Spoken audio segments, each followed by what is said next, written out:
Shuddhi Chakra. Now, when we have our Vishuddhi problems, we have to know what are the deities on both the sides and what were their qualities which are lacking in us. That's why we are suffering. Let's see the right side, Vishuddhi, when we catch.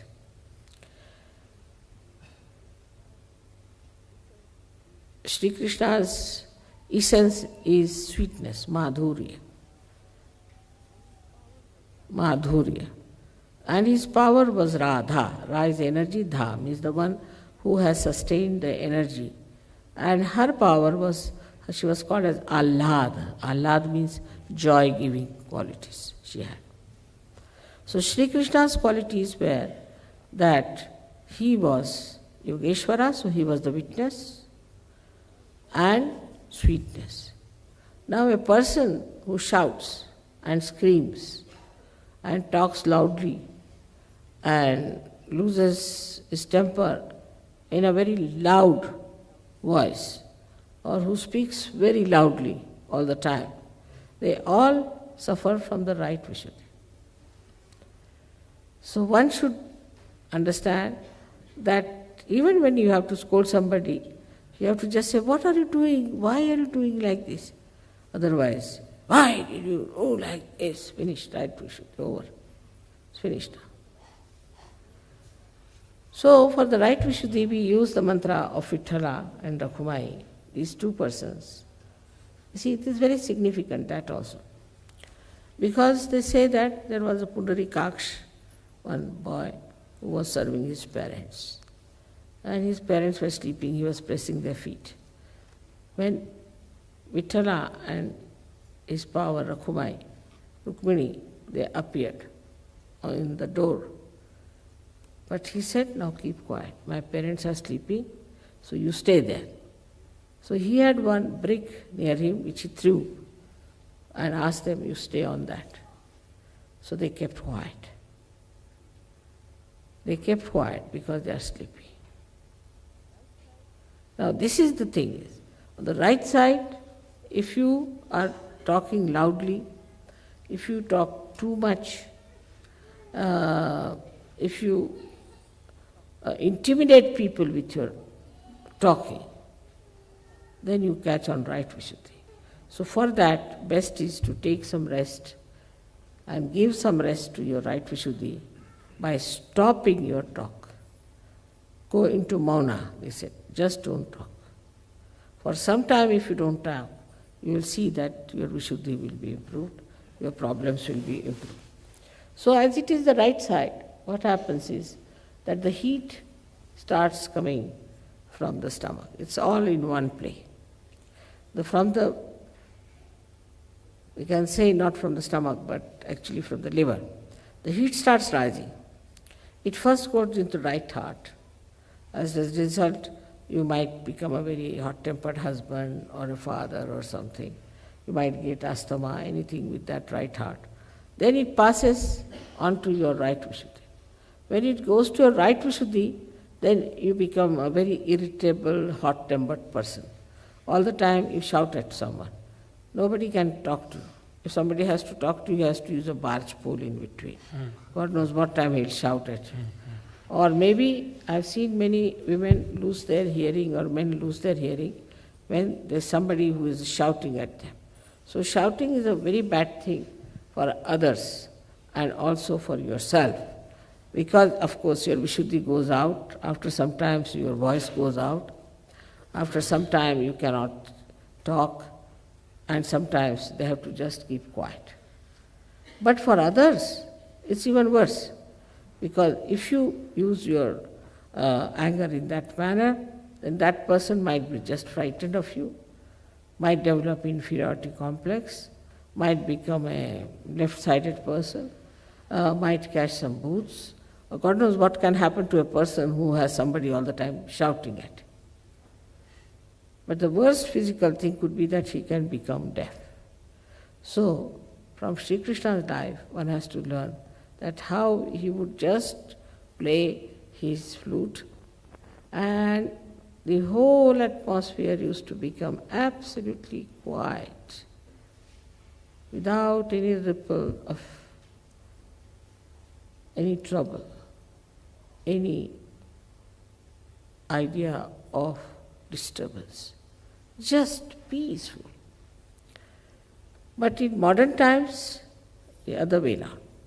They have the music where the right vishudhi is about to break or burst, I don't know what sort of music it is. When they listen to this music, see, then it excites. Then it excites you. It doesn't make you peaceful. It excites you more and more. But as Sri Krishna becomes Virata, your limbic area also gets numbed with it. And when this shouting music is too much, then they have to use loudspeakers and shout much more. Then they have to put something near the ear to hear something. Otherwise, they have no excitement. All the exciting, we can say, all the exciting cells become numbed. And you have to really go in for tremendous effort to create that excitement in those numbed cells. So it's very dangerous throughout. If you see that it starts from the liver, goes to the right heart, then to Vishuddhi, and then in the brain.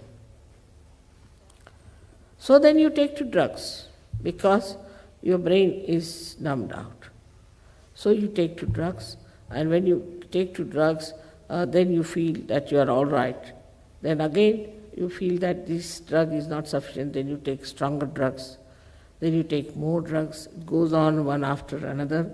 Ultimately, it reaches a stage when you are nowhere. So it is all self-destructive.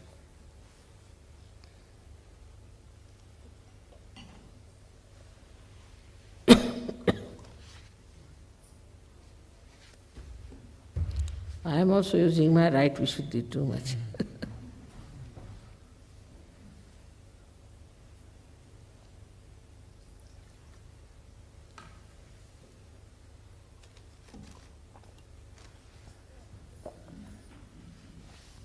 So on the right Vishuddhi, you have to learn to have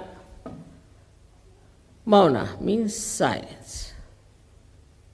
Those who think, who are very dominating, who are talking in a very dominating manner, whose right Vishuddhi is catching, should become silent and should, at least for some time, should not talk at all. Maybe you might fix one day, say you can do it on say, I'll not talk on Monday. But supposing Monday you have to work, so you should say, I'll not talk on Sunday. But human beings are such that if they decide they will not talk on Sunday, then Sunday they'll talk the most.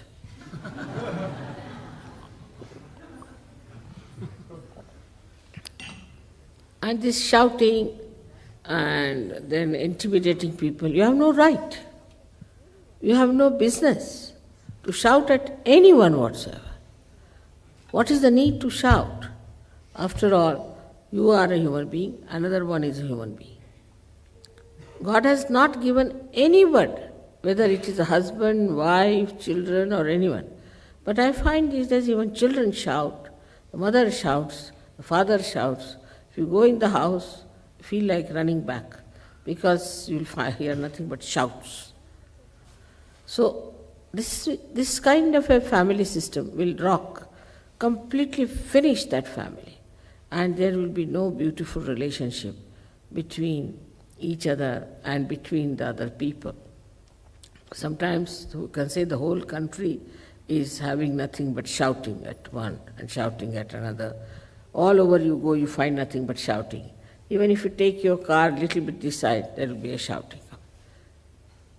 For the slightest excuse, they start shouting and spoiling their right Vishuddhi.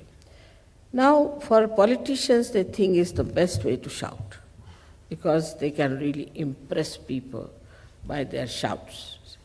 So they shout a lot, tell people this, that. When they speak, you should hear there's no sweetness in their tongue, nothing of the kind. But they shout, And by shouting, a person gets frightened. All right, you want the vote, we'll give you, but don't shout. That's how many people get elected and become big and think that they are very successful because they have been shouting. Then they have training for shouting, and they go in for a higher and higher education in shouting. How to shout, how to intimidate people by the loud voices. For Sahaj Yogis, it doesn't behove. Sahaj Yogi has to be a very sweet person. Extremely sweet. Now,